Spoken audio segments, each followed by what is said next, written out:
Hi everyone and welcome back to my YouTube channel, and for today's vlog, pag-uusapan natin kung bakit nga ba nababawasan ng ating public watch hours. Ano nga ba ang mga dahilan? So hindi na ako magpapaligoy, magsimula na tayo sa unang reason bakit nababawasan ng ating public watch hour.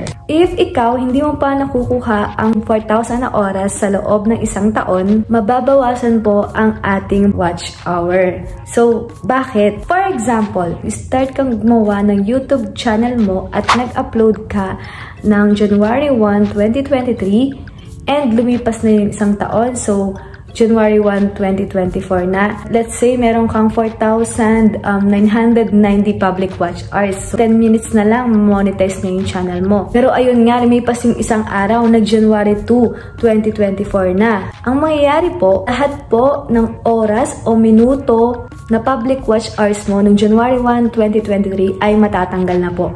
Kasi ang kino-consider lang po ni YouTube ay yung sa loob ng isang taon. Gusto ni YT, makuha na natin ang 4,000 na oras sa loob ng isang taon. Pag hindi mo yun nakuha, araw-araw, mababawasan po yung public watch hours natin. Kaya mas maganda mag-upload ka ng mga videos na alam mong ma-monetize ka agad, na alam mong may katuturan, para hindi naman sayang yung mga effort mo. Pangalawang reason bakit nababawasan ng ating watch hours ay dahil nagburakhan ng iyong video. Hindi na po sinasama ni YouTube ang bilang ng oras na dinilit mo.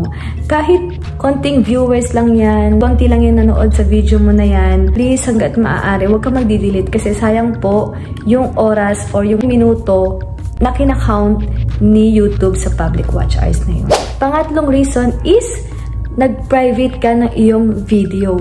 Kaya nga po public watch hours, it means naka-public po yung video. Ang public videos lang po ang kinakount ni YouTube. Last but not the least, ang ating watch time hours ay naka-default po sa 28 days. So, paano mo ba malalaman yon? Paano mo ba malalaman kung ano na nga ba yung total ng iyong public watch hours? So, ganito lang. Kailangan meron muna tayong YouTube Studio. Buksan lang natin yan. Meron lamang akong 2.3 watch time hours. Pero monetize na ako. Di ba kailangan 4,000 na oras? Ang gagawin nyo lang dyan, i-click nyo lang yung watch time hours. Tapos, i-click nyo ulit.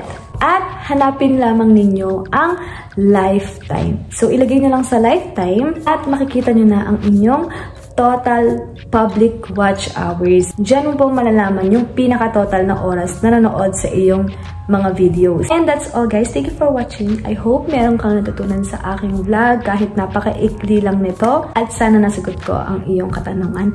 Don't forget to like, share, and subscribe. Goodbye guys. God bless us all.